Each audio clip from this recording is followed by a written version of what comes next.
లక్ష్మారెడ్డి గారు, మీది ప్రేమ వివాహం అని చెప్పారు కదా. మీ ప్రేమ వివాహం జరిగిన తర్వాత అనేక రకాల ఫైనాన్షియల్ స్ట్రగుల్స్ కూడా ఏర్పడతాయి. ఎందుకంటే అటువైపున పెద్దలు కానీ ఇటువైపున పెద్దలు కానీ ఒప్పుకునే పరిస్థితి ఉండదు.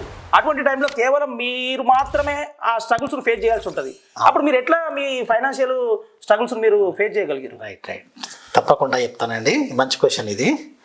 అయితే దాదాపు మాది 19 సంవత్సరాలు నేను మ్యారేజ్ చేసుకోను కాబట్టి ఆ టైంలో ఫైనాన్షియల్గా చాలా ఇబ్బంది. ఇన్ని అవకాశాలు అయితే లేవు. అప్పుడు నాకేం పని లేదు కాబట్టి నేను లవ్ మ్యారేజ్ చేసుకున్నప్పుడు గుట్ట పైన టెంట్ హౌస్లో పనిచేస్తున్నాను నేను యాజ్ ఏ వర్కర్గా.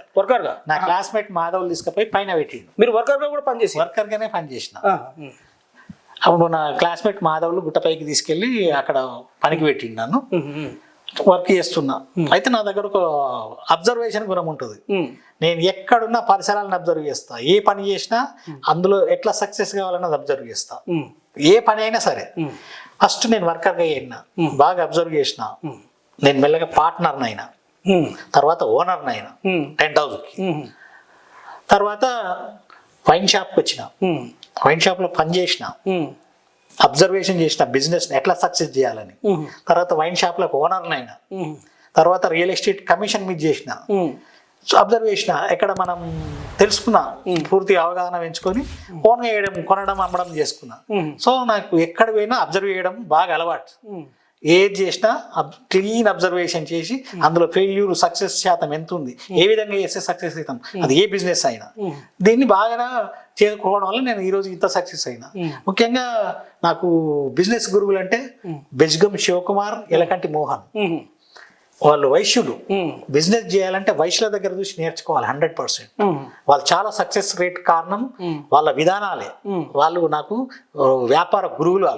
వాళ్ళను ఆదర్శంగా తీసుకొని వాళ్ళ అబ్జర్వేషన్ చేయడం వల్ల నేను ఈరోజు సక్సెస్ అయినా బిజినెస్లో. మీరు చాలా ఆసక్తికరమైన విషయాన్ని చెప్పారు. అంటే మీరు అందులో వర్కర్గా పనిచేస్తూ ఓనర్గా ఎదగడం, తర్వాత మామూలు స్థాయి నుంచి ఒక బిజినెస్ మ్యాన్గా ఎదగడం, ఇది ఎట్లా సాధ్యమైంది? అంటే మీరు సహజంగా వచ్చిందా లేకుంటే నేర్చుకున్నారా?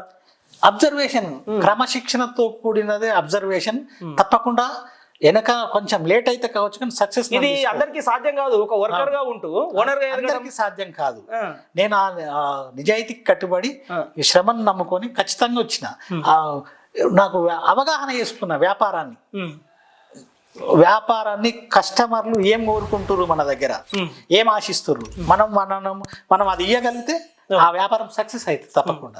అది వైశ్యుల దగ్గర నుంచి నేర్చుకోవచ్చు. వ్యాపారంలో వాళ్ళ సక్సెస్ రేట్ 100%, ఎక్కువ శాతం మ్యాక్సిమం 90% ఎబోవ్ సక్సెస్ ఉంటారు వైశ్యులు. అది వాళ్ళ దగ్గర నేర్చుకున్న. నాకు వ్యాపార గురువులు మాత్రం బెజగం శివకుమార్, ఎలకంటి మోహన్.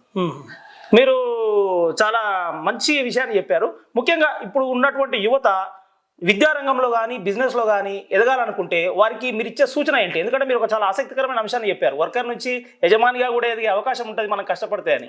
ముఖ్యంగా యువతకు మీరు ఎలాంటి ఒక మెసేజ్ని ఇవ్వదలుచుకున్నారు? ఎందుకంటే మన దగ్గర అనేక వ్యసనాలకు లోబడి మొత్తం యువత అంతా కూడా తమ కెరీర్ను పాడు చేసుకుంటున్నారు కదా.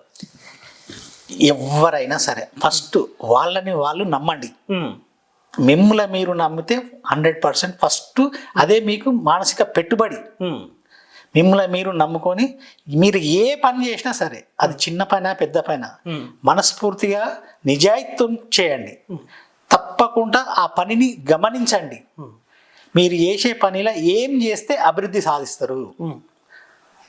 ఒక స్థాయిలో కొంచెం అభివృద్ధి వస్తుంది, ఆ తర్వాత ఏం చేయాలి, ఇట్లా మీరు ప్రతి అభివృద్ధిలో ఏం చేస్తే, బిజినెస్ని ఏ రకంగా చేస్తే అభివృద్ధి వస్తుంది, అది నిజాయితీతో కూడుకున్న బిజినెస్ చేస్తే తప్పకుండా మీరు అనుకున్న పని సక్సెస్ అవుతారు. అని మిమ్మల్ని మీరు నమ్మి చేయండి. ఏది చేసినా ఎక్కడ నిరాశ చెందొద్దు. ఫెయిల్యూర్స్ వస్తాయి, చాలా సందర్భాలలో వస్తాయి, కానీ దానికి నిరాశ చెందొద్దు. ఏదైనా ప్రయత్నం చేస్తే సాధ్యమే. చేయంగా ఏదైనా సాధ్యమే. ఎవ్వరు ఒకేసారి సక్సెస్ కారు. ప్రయత్నం చేసినా కొద్దీ ఒక్కొక్క అడుగు మెట్టు ఎక్కండి, అభివృద్ధి చెందండి, తప్పకుండా లైఫ్లో సక్సెస్ అవుతారు. Like and subscribe.